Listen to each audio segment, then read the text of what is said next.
So good morning and thank you all for joining us on this strategy update. I am going to hand it over to our President and CEO, Kate Schroeder, to welcome you all and get the meeting started. Thank you so much. Thanks, Ashley.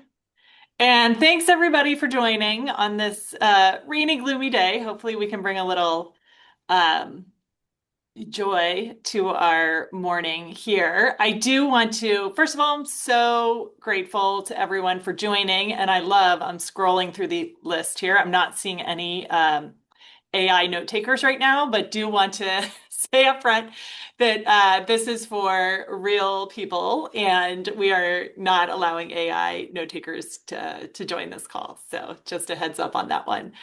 And to start, huge gratitude to all of you. This call today, the purpose of it is to share a summary of the grants and work that we did in 2025 and also do a preview of the work and grants planned for 2026. It is part of our commitment to transparency. We are in this work with all of you. None of it is possible without all of you. And so just really appreciate the opportunity once a year when we schedule this webinar to share openly and answer any questions you have.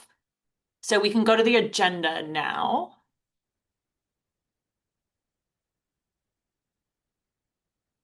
You can go to the next slide, Cliff. There we go. Okay.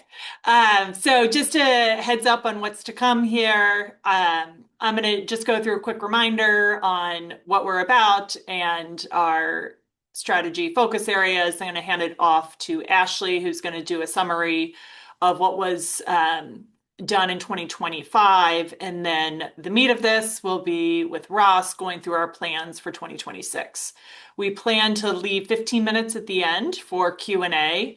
Please feel free, if you have clarifying questions, put them in the chat throughout. We can answer any clarifications as we go, but we're going to try to save the time for open Q&A. We can take the slides down and have an open conversation at the end for any questions that you may have. And it's fine to put questions in the chat along the way too. All right, with that, we are going to dive into our overview. Next slide. So our why, and I know many of you know this, many of you have been with us on this journey, but just to ground us all in a reminder, our focus as an organization for the nearly 30 years that we have been working in the greater Cincinnati region is that people in our region are healthy and thriving regardless of who they are or where they live. Next slide. And our values, these values are something that we refreshed a couple of years, actually 4 years ago now. It was part of our recommitment. We want our values to be something that we use and reference on a daily basis. We use it in the decisions that we make. And just a reminder, these are about tackling root causes. We don't want to just make a difference in some of the gaps and challenges we see today, but how can we make impact for the long run? Amplifying community power is huge for us. That is about how do we let those that are closest to the problems lead in the solutions. Our job, we don't have the answers here as an organization. Our job is to empower our partners and community members to move faster and better. And how do we show up and support you?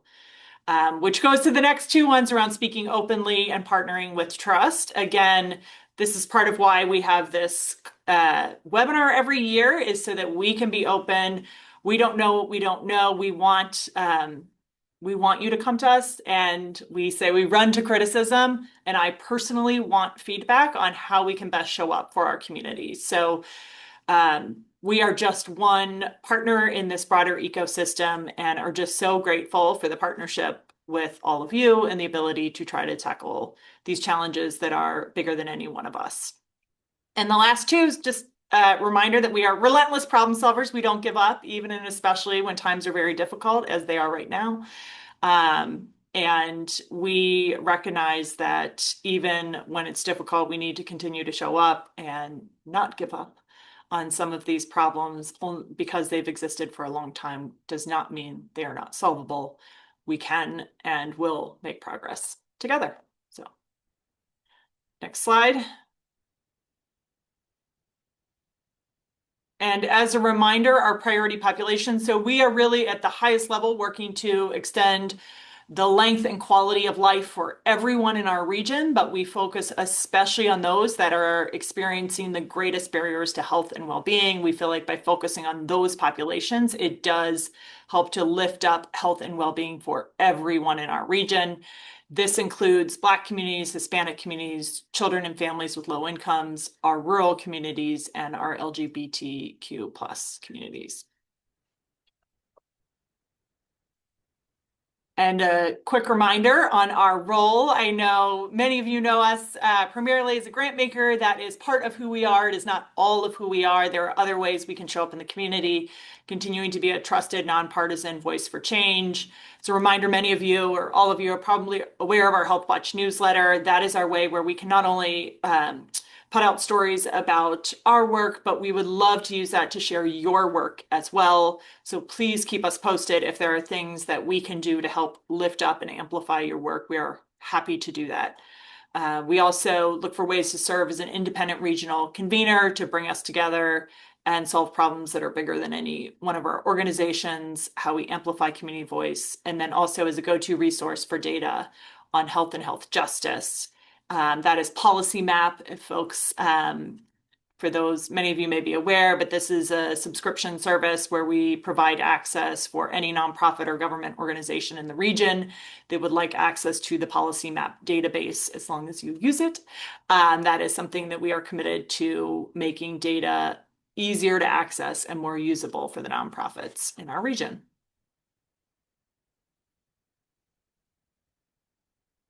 And just as a reminder, so we are a little over halfway through our 5-year strategic priority, where these are the three core pillars of that of the current 5-year strategy that we are going through. The first of these is what we call community power building. This is our community solutions work where we are supporting communities to lead the solutions that they are identifying. It is focused on our rural communities through our rural changemaker grants, as well as work in 3 focal urban communities of Middletown, Lincoln Heights, and Beekman Corridor. Our second pillar is around our policy and systems change work, where we are looking not just at how do we solve the challenges now, how do we change systems and policies for the long run so that we are not continuing to get some of the inequities that exist today. A lot of this work is focused on mental health system change as well as community system change that the focal communities we are working in are identifying. It is also part of our effort to build advocacy capacity across nonprofits in our region. And the third area around mental health and well-being, this is a huge focus of our work, particularly in the youth mental health space and through our work with hopeful, empowered youth. And we will hear more on that in a minute. And with that, I am going to hand this over to my colleague, Ashley, who can go through some of our grant making snapshot of the past year. Yes. Well, good morning, everyone. Again, I hope that you all are having a great day. And I just want to say thank you. I know as we kind of reflect back, as we're thinking about the work that we did in 2025, I'm really reflecting back on the work that you all did in 2025. And so I just really appreciate all of your hard work, all of your dedication, and really your commitment to making sure that we have thriving communities within our region. And so thank you so much. All I can think about is Dory off of Finding Nemo. Just keep swimming, just keep swimming. And so really appreciate you all and all that you do. And so when we really think about our grant making efforts here at Interact for Health, as Kate mentioned, our values are really core and center to what we do. And so a couple of the things as I'm going through, I want you all just to keep in mind. These are some things that we really try to elevate as we are thinking about our grant making strategy. One is really just making sure that we are coming in partnership with our grantee partners and really being along for the journey. Really trying to see where there are opportunities exist to invite community into the decision-making process. We want to make sure that we're providing support beyond the check for our grantee partners and also just thinking about other capacity building opportunities within the larger community that we can provide. We also are really trying to reduce grantee burden. folks are asking for a lot. And we want to make sure that we are doing our due diligence to really ask the right questions and ask for the right information. And that's it. We don't want you all spending a lot of time trying to complete applications when we know that you're doing a lot of grant applications and not just ours. And we're going to ask for feedback. And we'll share a little bit today of how we ask for feedback and how we're able to really implement some of the recommendations that you all made.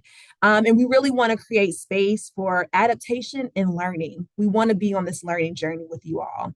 And so when we reflect on what we were able to do in the grant making space here, you can kind of really see a snapshot that we're able to provide 95 grants to 86 grantee partners. And so when we think about some of our grant making opportunities, what you see reflected here is we have open requests for proposals or RFPs, like we call them.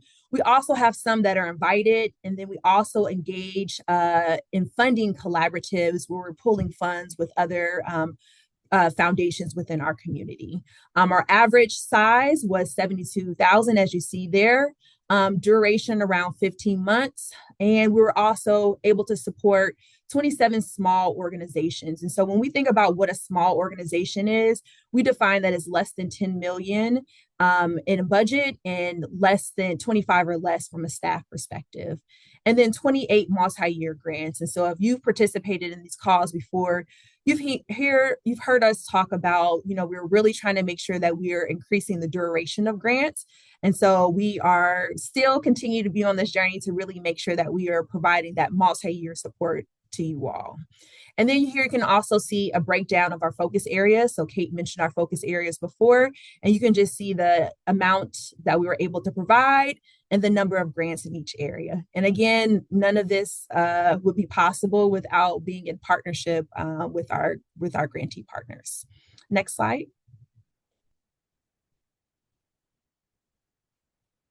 And here, this is just a breakdown specifically of some of the RFPs that were either open or invited to the community. And so you can see a breakdown here of each RFP, grantee partners, the number of grants that were awarded, and the total amount. And so again, just wanted to provide some just additional context so that you all can get the full picture of what some of the work that we've been able to do in 2025.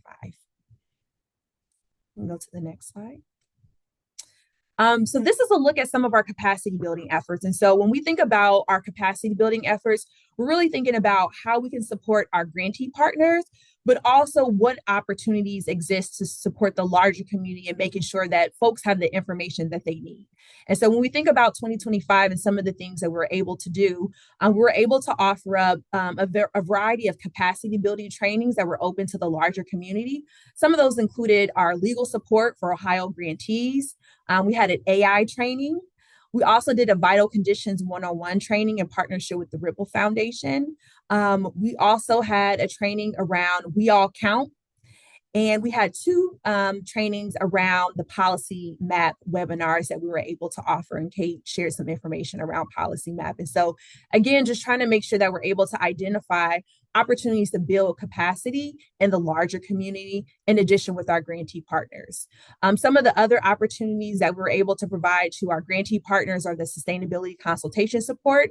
And so that's where we're really diving deep and allowing our grantee partners to identify barriers or areas of opportunity that they might want to strengthen and really providing that support to dive deeper.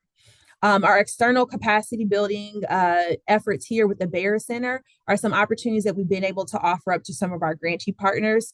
Some of the classes have included project management basics, some executive director boot camps, navigating uncertainty, among other topics. And then Kate mentioned to our policy map license. And so if you're interested in really getting some access to data, we want to make sure that that is available to folks. That link has been put in the chat. And so when we think about what we were able to do with our partners last year, we have 175 users, and that represents 75 organizations. And again, this is amazing resource that we're able to provide to folks to really make sure that we have access to data. And we know also, given the current environment, that data is not always accessible and available. And so just really want to make sure that you all know that this tool is available for you. Next slide. Meeting the moment. And so I kind of kicked off the conversation just acknowledging just the challenging environment that we find ourselves in today. And so when we really reflect on last year, we're really trying to identify what are those opportunities where we can really lean in and support our grantee partners. And so initially, when we saw a lot of the cuts coming from the federal government, we got together and really started to ask our partners, also just asking different team members, what does it look like to really show up for our grantee partners during this moment? And so we were able to fast track some planned grant payments to our partners. And so that was really helpful for people. And we're also able to convert our project based grants to general operating support. And so, really allowing people that flexibility, knowing that there was many changes coming, and we really just wanted to be supportive and making sure that the great work that our partners are doing could really continue.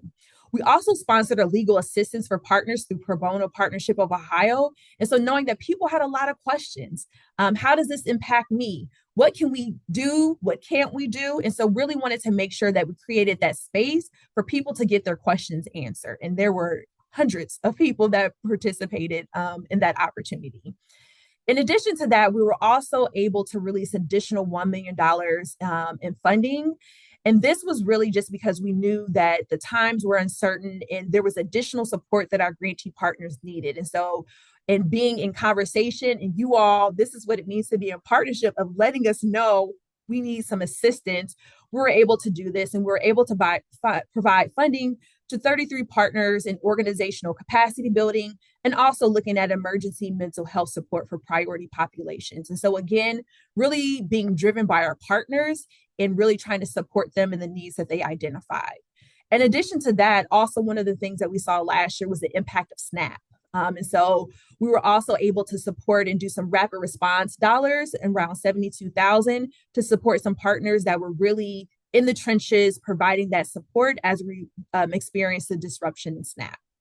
And then also we're able to partner with a Greater Cincinnati Foundation for the Better Together Fund. And that was another opportunity of offering capacity building support to our larger community. And so we are continuing to seek out opportunities to really meet the moment. We know that the current landscape continues to be challenging for you all. And so really trying to make sure that we're able to lean in and see how we're able to continue to support. Next slide. From feedback to action. And so we love feedback. We really do. We like good feedback, bad feedback.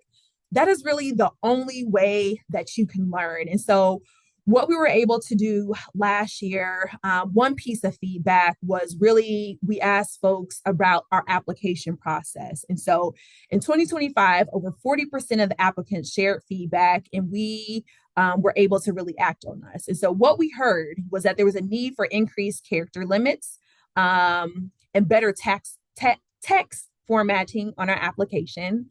There was also a desire for more accessible submission options, clearer scoring rubrics, and more chances to talk with staff before applying. More clarity around fiscal sponsors and additional resources for navigating grants portal. And so when we are asking you all in the application or really at any step in the process with us of like, what can we do better? How can we show up?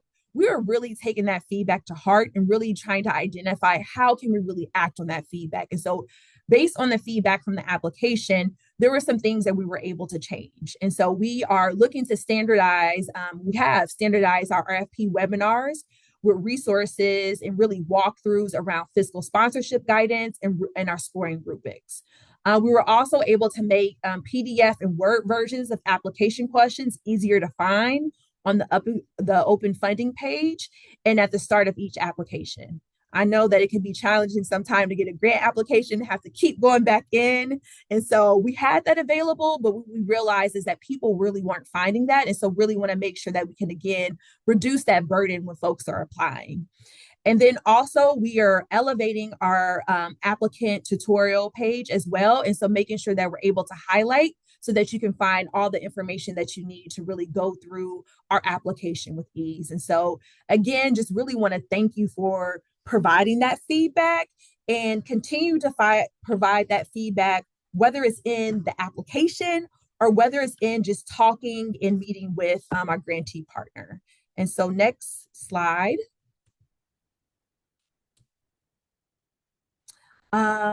So what we're holding steady to. So again, we listen to feedback, but also, and I mentioned this again, character limits will remain in place.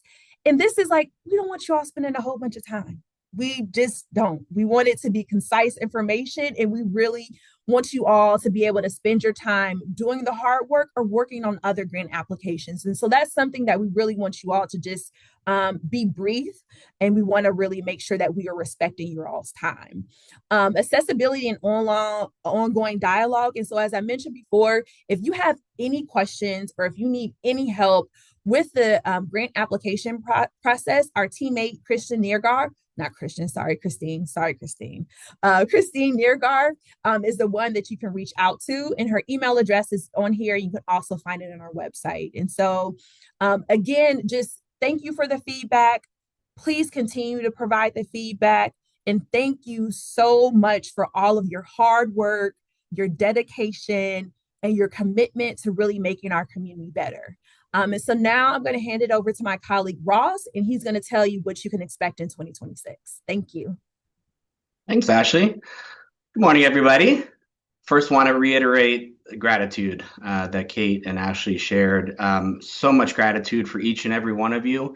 All of you are an inspiration for us. It's a hard time in our country right now, and the work that you're doing every day to create a healthy, thriving community gives us a lot of inspiration. So I want to thank you for your work and for your partnership and for staying true to the vision that we all share together. So before I jump into our plans for the year, if you can hit the next slide, Cliff, I want to share a little bit about where we are in our learning journey. So we are more than halfway through our current strategic plan. As Kate shared, these are the strategic priorities that we have been focused on starting in 2023. And as part of constantly learning and adapting to the ever-changing environment and the work that we're doing in partnership with you, we took a step back last year to really understand what's working, where can we strengthen our work together, what's this moment demand of us. And so before I get into some of our thinking, just want to reiterate part of our work to kind of reaffirm where we're headed is grounding us again in this vision of health justice, which really grounds all of our strategy. You can see it right in the center of our strategic roadmap here. And I think it bears reminding us all about what we are here to do, because in many ways, especially now, this vision is even more ambitious and even more radical than when we laid it out at the beginning of the strategic plan. It's a vision, frankly, for everyone in our community to have a full and fair and just chance to be healthy, no matter who you are or where you live. And as we all know, and you know better than us, we're far from that reality right now. And so we frame this, you can see in the bottom right, as a generational goal, right? This work is going to take generations of hard work, well beyond each and every one of us, to see that vision come to life. And so as we focus on the core areas around our strategy, our first step is to really reaffirm, I think, that overall vision of what we are trying to achieve together, and realizing that the things that we are putting in place are all steps in that direction. But it's going to take all of us working together over generations, frankly, for us to really achieve that full vision for everyone in our community to have a chance to thrive. If you hit the next slide, Cliff, you'll be reminded that we use this framework to think about the conditions that are necessary in our community for thriving, right? This is a framework that we've used from the Ripple Foundation that really articulates the vital conditions that each and every one of us need to thrive. And it distinguishes from the urgent services that we know are necessary, but frankly insufficient alone to really create the conditions for all of us in our community to thrive, whether it's humane housing or reliable transportation or lifelong learning. These are the conditions that we know each and every one of us need to thrive, but we know based on who we are or where we live are far too often not equal in our ability to realize those conditions. One of the things that we've learned through our work with each and every one of you, what we've learned from our community, from our youth, from our partners, is that there are two conditions that are even more essential. And they're right in the middle of this framework: belonging and civic muscle. And they're in the middle because they really are the linchpins. They're the keys to our making progress across any of these conditions, right?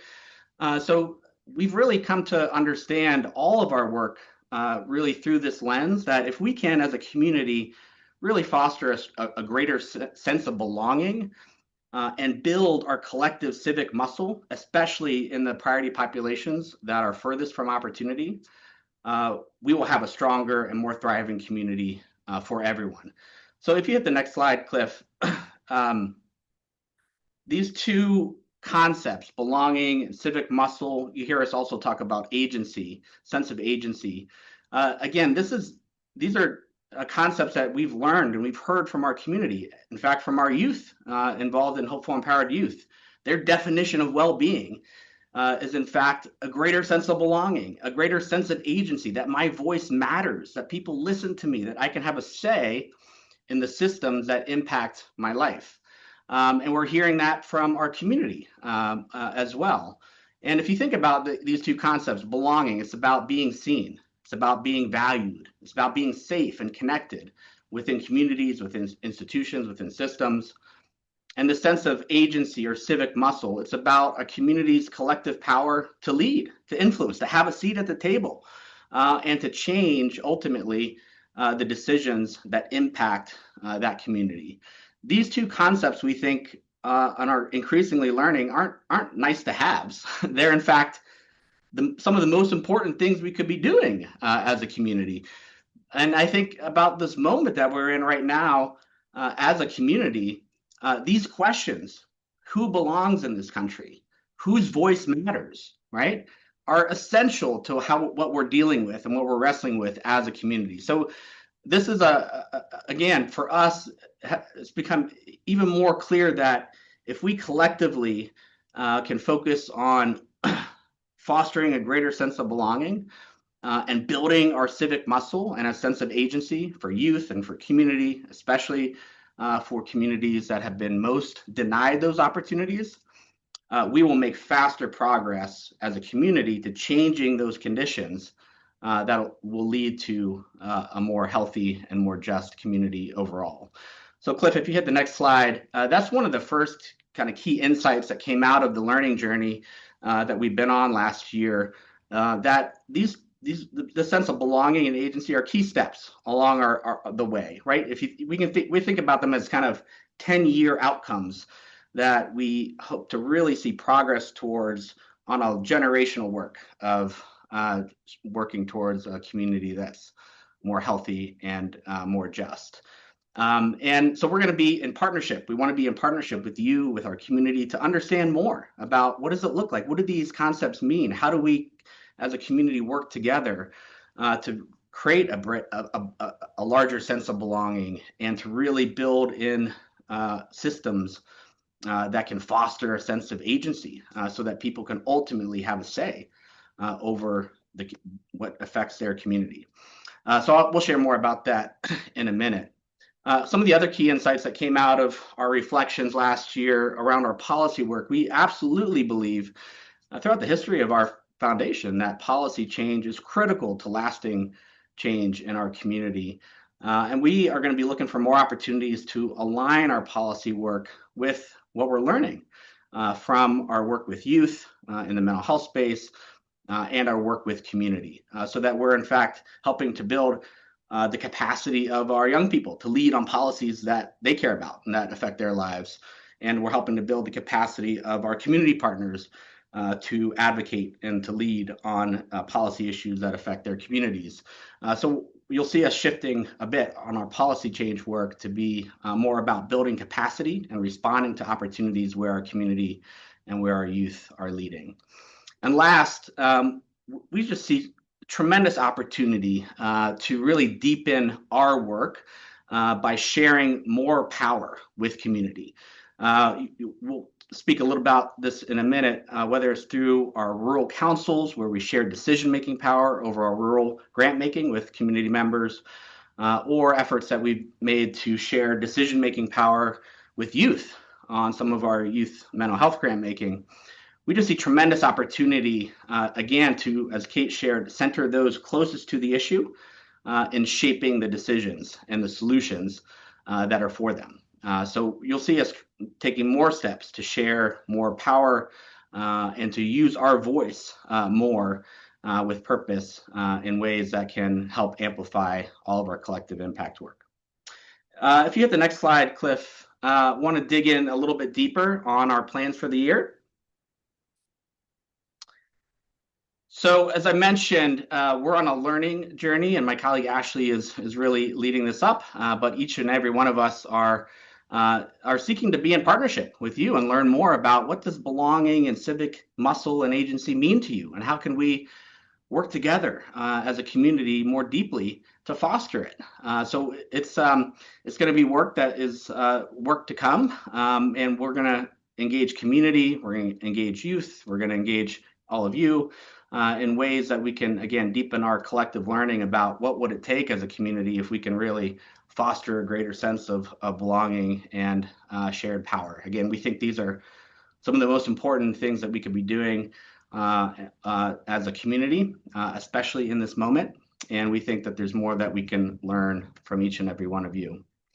We're going to continue our work in supporting community-led solutions. Kate mentioned this focused work, both in our rural communities and in our urban suburban communities. Our partners in Working in Neighborhoods, Community Matters, Heights Movement, Middletown Connect, doing deep place-based work to foster community agency and power and belonging. We're going to continue on that path and supporting those partners in engaging their community and acting on their own visions for their own communities. Our rural strategy has really helped us make new relationships in our rural counties and invest more resources into our rural communities. Our Rural Changemaker RFP is the key way to do that. I'll share more in a minute, but that is actively open right now. And that is seeking to invest in grassroots efforts in our rural communities that really shape and influence the vital conditions that I shared about. Our rural council, made up of people in and of those communities, is fully empowered to decide and shape the grant making in those communities. Again, it's been a tremendous learning for us to share power and really push decision making closest to the community as possible. We also have sponsorships available for events in our rural communities, and we have some upcoming convenings that I'll share in a minute about ways to connect with us and with your neighbors in each of our rural communities. Last on this slide, our advocacy capacity building cohort. We ran our first one last year, had a tremendous response, and that work is going to continue this year. I'll share more in a minute, but we expect to continue to focus on ways that we can build the capacity of our partners to lead on policy change and priorities that matter most to them. Hit the next slide, Cliff. In our work with youth, as you hopefully all well know, we have a deep investment in partnership with many others, a dozen other funders, hundreds of organizations, and tremendous youth leaders from across our community via Hopeful Empowered Youth. Hey, it's really our region's shared strategy led by young people to improve youth mental health and well-being. We've been on that journey with community and partners since 2023. And we are now a year and a half into implementation of HEY and making good progress as a community on supporting schools of wellness across the region, on standing up a youth mental health core with AmeriCorps funding to get young people on the front lines of addressing mental health needs in the community, to designing a safe adults training this year that will equip more of us to engage and know how to show up for young people, a safe spaces cohort to really respond to what youth are asking for more safe third spaces in the community, So the work is exciting and continues to build a tremendous momentum. There's opportunities for each and every one of you to be connected. I'll share more. We have an upcoming convening in April for you to learn more and get involved in that strategy. And our youth work is really intended to align with the work of HAY. HAY is our shared strategy for a region, designed and prioritized by young people in partnership with community. So our grant making, in addition to investing in HAY, is meant to really help amplify and accelerate those efforts. So we have been and will continue to invest in aligned efforts that foster more safe spaces in the community and support more trusted adults in community and school settings. We have been investing in partners for the past couple years to do this based on what youth are asking for. And we have tremendous efforts that have been underway that we hope to continue with those partners that are, again, moving the needle on safe spaces and trusted adults in alignment with HAY. Last year, we launched, again, based on what we've learned from HAY about youth ready and eager to take the lead on shaping their own future. We organized in partnership with the Aspen Institute, a youth organizing cohort where we have 6 partners working together to co-create with youth over this year a strategy for our region to be able to foster more youth-led change and to really equip young people to lead on the issues that they care about the most. So that work is underway this year. We'll share out the learnings as we go. And as we come to the end of this year, we'll have a strategy that hopefully many more will be able to engage in to help equip young people to be ready to lead.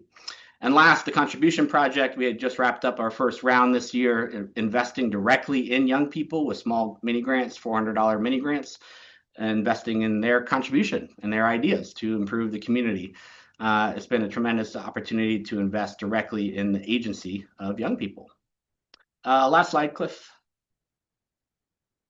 To wrap up on plans for this year, as Ashley shared, we've continued to offer capacity building support to our grantees. Of course, we believe in all the support that we can provide outside of the dollars are critical to helping them achieve their missions.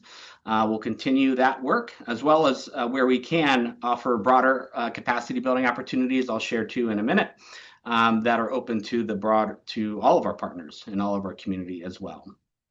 One of our key capacity building initiatives in partnership with BI3 and Health Path has been the Data for Equity Funder Collaborative, which has been about building the capacity of partners to use and understand data and voice of community to further their work around advancing health equity. And it's been a tremendous learning opportunity, and we aim to continue and offer another cohort with an open opportunity this fall. And finally, as Ashley shared, we continue to try to find ways that we can, as a flexible partner, be in partnership with our community. And as we all respond to the environment that we're in, find ways that we can come alongside and support our partners. So we are eager to continue to find ways that we can, in partnership with other funders, our broader community, and with our grantees, weather this current moment and hopefully emerge stronger afterwards. Next slide, Cliff. This is a summary of the key funding opportunities for this year. As I mentioned, the Rural Changemaker RFP is open. We have 2 rounds this year. First deadline is April 14th. Next round will be due in September. Had a webinar. It's on our website for more information about the Rural Changemaker RFP. You can check it out there. Again, this is about investing in grassroots efforts in our rural communities to improve the vital conditions. The Data for Equity RFP, as I mentioned, will be open this fall as well in partnership with BI3 and Health Path. Advocacy capacity building RFP, honestly, we're still designing this opportunity. So we are still trying to find the best way to leverage this opportunity to build the capacity of our partners around advocacy. So we haven't yet determined if it's going to be an open RFP or an invited RFP to continue investing in some of our current partners. Stay tuned. We'll, of course, share through HealthWatch and through our website when that opportunity is decided upon. And finally, our event sponsorships are always a way for primarily non-grantees. It's a way for us to extend and invest in other partners, not exclusively, but our event sponsorships are open. You can see the application closes last day of each month, and we try to turn around a decision pretty quickly. But that's an easy way for us to invest and support you and your work in community. It's a pretty streamlined application as well. Next slide, Cliff. I mentioned the Rural Changemaker RFP. We have upcoming community information sessions. Again, this is all on our website. We have office hours coming up in each of our states, Indiana, Ohio, and Kentucky, as well as office hours virtually that you can sign up online to learn more about those opportunities and to get any questions answered. Next slide. All right, a couple more upcoming events. I mentioned our Rural Community Connections. These have been tremendous opportunities to just build relationship, to get to know your neighbors in each of our rural communities, and to connect with us. So we have an upcoming session later in March in Williamstown, Kentucky, and then later this year in Indiana and in Lawrenceburg, and then in Milford, Ohio. So please join us, connect with neighbors, connect with partners, build community relationship, and engage with us as well in those opportunities. In terms of capacity building, we have a couple of upcoming opportunities open to everybody. We have a webinar coming up in April on seeking national funding. Again, it's coming up in April. You can register on our website. That's again focused on how to help secure national foundation grants and other opportunities outside of our community. We also have a couple of trainings around leveraging AI specifically tailored for our rural communities. We had a tremendous session last year that we're now extending and offering in our rural communities as well. So finally, I mentioned the HAY convening coming up in April. Again, this will be an opportunity to get plugged in, to learn about what HAY has been up to, hear from our youth fellows who've been engaged in shaping that work, and to get involved in the community movement around youth mental health and well-being. Next slide, Cliff. This is us. This is our team. So we'll, again, send this out in the deck. Both this slide and the next one, Cliff, you can go to have all of our contact information for our key people on our team and how to get in touch with us. And with that, I think we are ready to open it up for questions. So we can probably, Cliff, drop the slides and then see if I haven't been tracking in the chat, but do we have any questions in the chat that we could address? Or if not, you could feel free to drop in more questions or come off mute and jump in.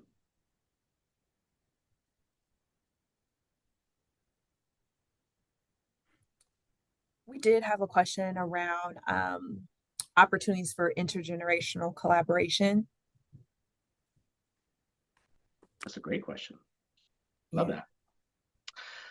I mean, I could share, our work via HAY and with a lot of our youth mental health work is all about, frankly, intergenerational collaboration. We quickly learned by listening to young people that it's not about fixing young people. It's about fixing the environments around them. It's about fixing the adults, right? Us who shape their environments. So much of the work from our youth has been about really they've been very clear and explicit about what they need of us to show up as safe and trusted adults and to shape the environments in ways that provide that safety and sense of belonging. So much of the work of HAY is around fostering that intergenerational understanding, relationship, and connection. And the work that we'll be doing this year around safe adults is going to be really co-created by youth and by adults in terms of a training that could be delivered that could equip all of us to know how to show up better for each other and for young people as well. So that work is obviously focused on and inspired by improving youth mental health and well-being, but it's really all about how do we foster more intergenerational connection, relationship understanding, and show up better for one another. That's one example, but there are many more that we're, especially as we're going deeper in our community work, finding ways to foster more engagement between young people and community writ large. Yeah. And I do see we have a question in the chat around, is funding for community power building only focused on those three target neighborhoods in rural? Are there opportunities for other neighborhoods? And I will say that that's where our grant funding is right now, that specifically our community-led solutions RFP. However, we don't have any other open RFPs that we'll be doing anytime soon, but I think it's always worth a conversation. And so I would say definitely you can reach out to Julian Collins or myself if there are conversations that you want to have, or just to even talk about some of the other work that's going on in community. I would say another opportunity too is sponsorships. And so depending on the project that you might be thinking of, that might be an avenue for some funding that's available at this moment. That's a great question.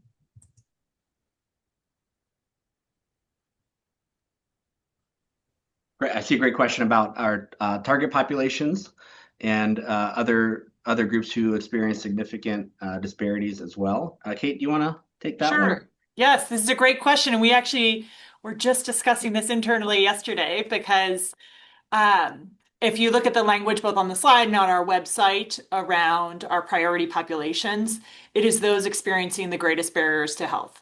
We list some of the main ones that are a particular call out that is not exclusive to those groups. So other groups like those facing intellectual and developmental disabilities are also considered a priority when you are experiencing a population that's experiencing a barrier to health. So just the bottom line is it is not exclusive to the ones that are called out.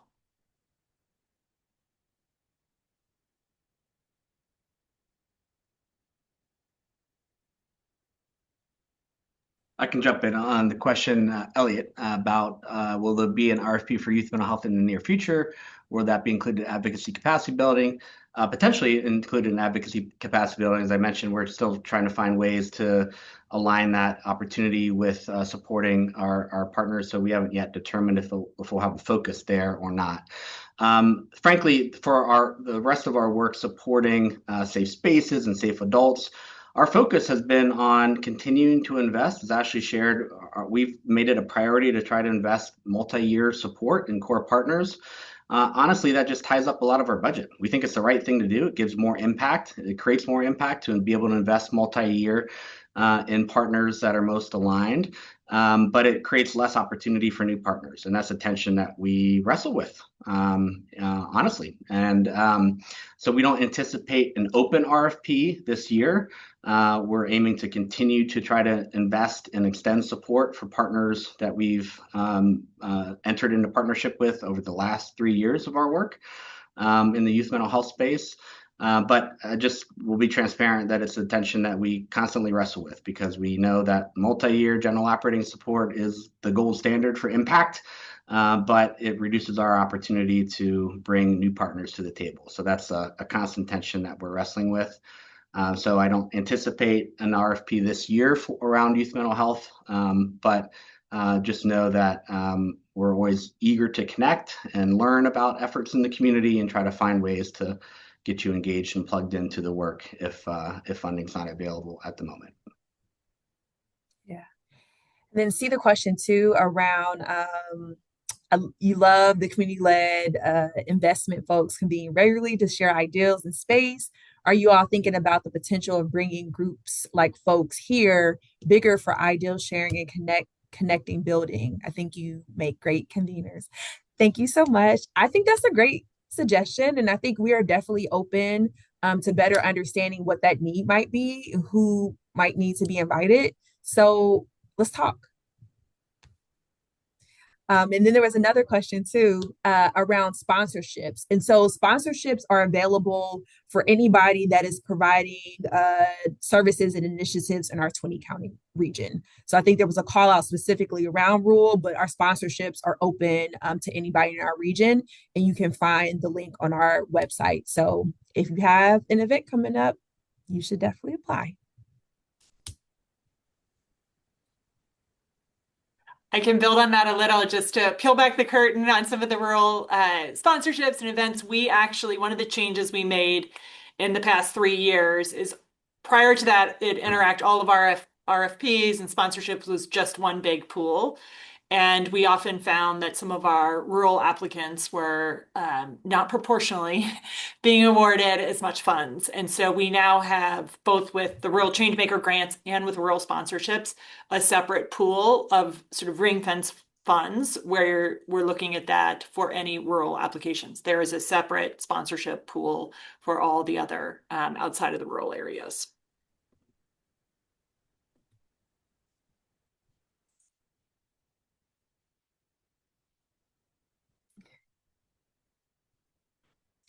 You're welcome. Someone said thank you for sponsoring the Public Allies event. Any other questions that folks might have? Yeah, and if folks want to come off mute and ask too, that's also, I know we have a big group, but it's sometimes it's easier to ask verbally. And if you're thinking of it, there may be others that have that same question. Bree slipped down steps. It yeah, it slid down steps. And it was just too much. And so Oh, I think maybe she was talking to somebody else.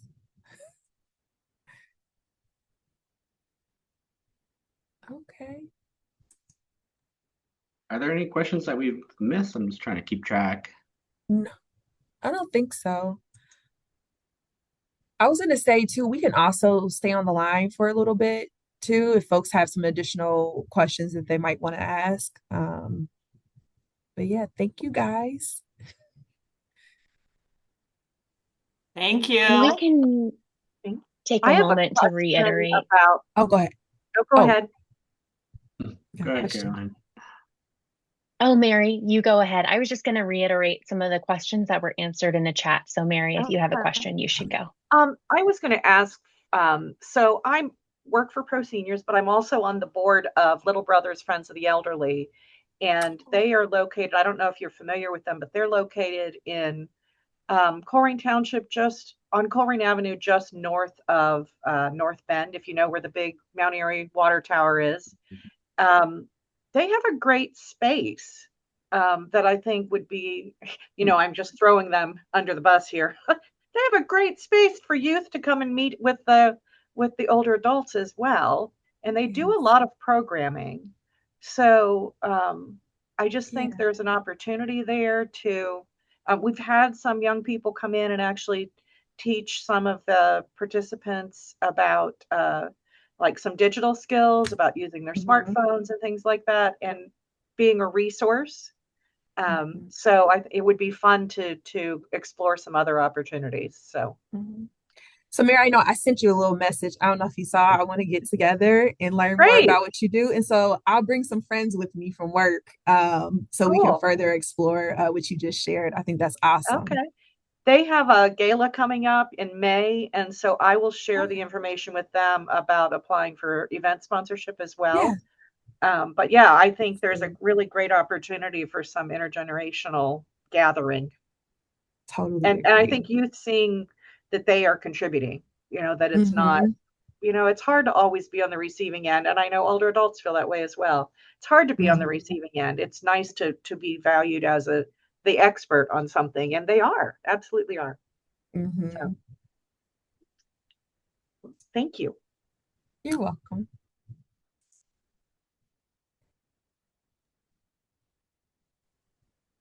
And I think I see Debbie had a question about what type of sponsorships are considered. Uh, We can drop in the link to the sponsorship page there. It goes through Mhm. eligibility. It has to be in the 20 county region. We prioritize those that are serving our priority populations. And then, as Ross mentioned earlier, we also focus on those that aren't grantee organizations because it's our way of giving smaller dollar supports to those partners that were not able to provide support in a larger grant. Mhm.